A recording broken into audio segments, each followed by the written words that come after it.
जय श्री राम। अरण्यकांड का 55वां सर्ग। रावण का सीता को अपने अंतःपुर का दर्शन कराना और अपनी भार्या बन जाने के लिए समझाना। इस प्रकार 8 महाबली भयंकर राक्षसों को जनस्थान में जाने की आज्ञा दे रावण ने विपरीत बुद्धि के कारण अपने को कृतकृत्य माना। वह विदेह कुमारी सीता का स्मरण करके कामवाणों से अत्यंत पीड़ित हो रहा था। अतः उन्हें देखने के लिए उसने बड़ी उतावली के साथ अपने रमणी अंतःपुर में प्रवेश किया। उस भवन में प्रवेश करके राक्षसों के राजा रावण ने देखा कि सीता राक्षसियों के बीच में बैठकर दुख में डूबी हुई हैं। उनके मुख पर आंसुओं की धारा बह रही है और वे शोक के दुष्कर भार से अत्यंत पीड़ित एवं दीन हो वायु के वेग से आक्रांत हो समुद्र में डूबती हुई नौका के समान जान पड़ती हैं। मृगों के युद्ध से बिछुड़कर कुत्तों से घिरी हुई अकेली हिरणी के समान दिखाई देती हैं। शोकवश दीन और विवश हो नीचे मुंह किए बैठी हुई सीता के पास पहुंचकर राक्षसों के राजा निशाचर रावण ने उन्हें जबरदस्ती अपने देवगृह के समान सुंदर भवन का दर्शन कराया। वह ऊंचे ऊंचे महलों और 7 मंजिले मकानों से भरा हुआ था। उसमें सहस्त्रों स्त्रियां निवास करती थीं।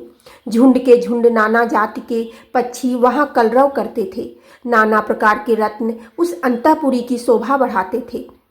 उसमें बहुत से मनोहर खंभे लगे थे जो हाथी दांत, पक्के सोने, स्फटिक मणि, चांदी, हीरा और वैदूर्य मणि नीलम से जड़ित होने के कारण बड़े विचित्र दिखाई देते थे। उस महल में दिव्य दुदुम्भियों का मधुर घोष होता रहता था। उस अंतःपुर को तपाए हुए सुवर्ण के आभूषणों से सजाया गया था। रावण सीता को साथ लेकर सोने की बनी हुई विचित्र सीढ़ी पर चढ़ा।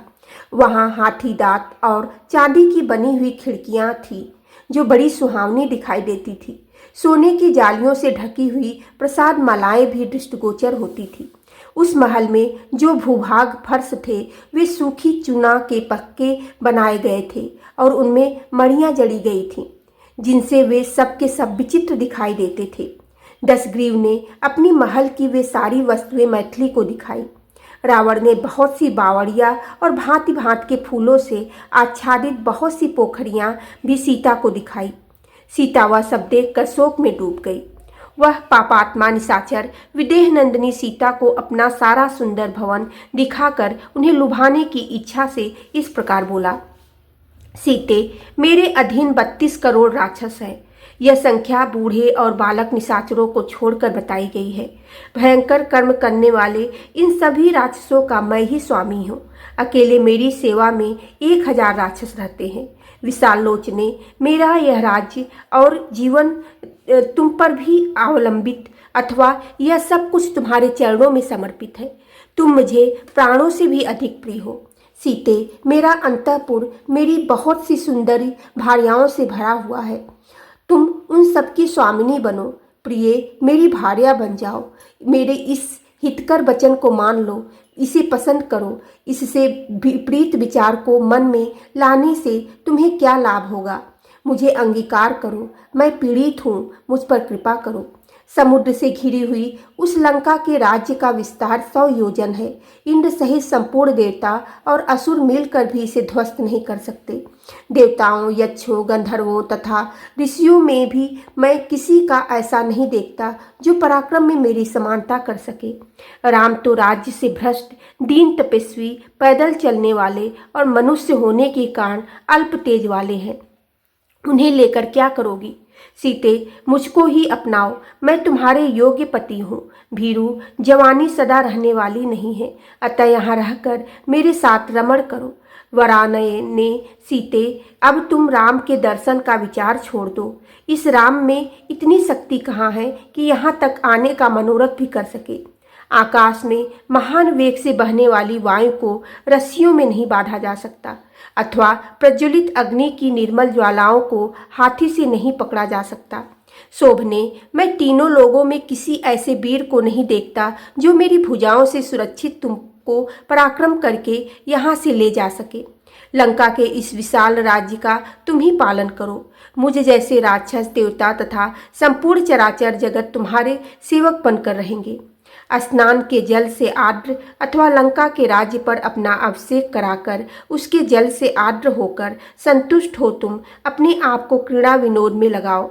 तुम्हारा पहले का जो दुष्कर्म था वह वनवास का कष्ट देख कर समाप्त हो गया है। अब जो तुम्हारा पूर्ण कर्म शेष है उसका फल यहाँ भोगो। मिथिलेश कुमारी, तुम मेरे साथ यहाँ रहकर सब प्रकार के पुष्पाहार, दिव्य गंध और श्रेष्ठ आभूषण आदि का सेवन करो। सुंदर कटी प्रदेश वाली सुंदरी, वह सूर्य के समान प्रकाशित होने वाला पुष्पक विमान मेरे भाई कुबेर का था। उसे मैंने बलपूर्वक जीता है। यह अत्यंत रमणीय, विशाल तथा मन के समान वेग से चलने वाला है। सीते, तुम उसके ऊपर मेरे साथ बैठकर सुखपूर्वक विहार करो। वरारोहे सुमुखी, तुम्हारा यह कमल के समान सुंदर, निर्मल और मनोहर दिखाई देने वाला मुख शोक से पीड़ित होने के कारण शोभा नहीं पा रहा है। जब रावण ऐसी बात कहने लगा तब परम सुंदरी सीता देवी चंद्रमा के समान मनोहर अपने मुख को आंचल से ढककर धीरे धीरे आंसू बहाने लगी। सीता शोक से अस्वस्थ सी हो रही थी। चिंता से उनकी कांति नष्ट सी हो गई थी। वे भगवान राम का ध्यान करने लगी थी। उस अवस्था में उनसे वह वीर निशाचर रावण इस प्रकार बोला, विदेह नंदिनी, अपने पति के त्याग और पर पुरुष के अंगीकार से जो धर्मलोप की आशंका होती है उसके कारण तुम्हें यहाँ लज्जा नहीं होनी चाहिए। इस तरह की लाज व्यर्थ है। देवी, तुम्हारे साथ जो मेरा स्नेह संबंध होगा वह यह आर्ष धर्मशास्त्रों द्वारा समर्पित है। तुम्हारे इन कोमल एवं चिकने चरणों पर मैं अपने ये 10 मस्तक रख रहा हूँ। अब शीघ्र मुझ पर कृपा करो। मैं सदा तुम्हारे अधीन रहने वाला दास हूँ।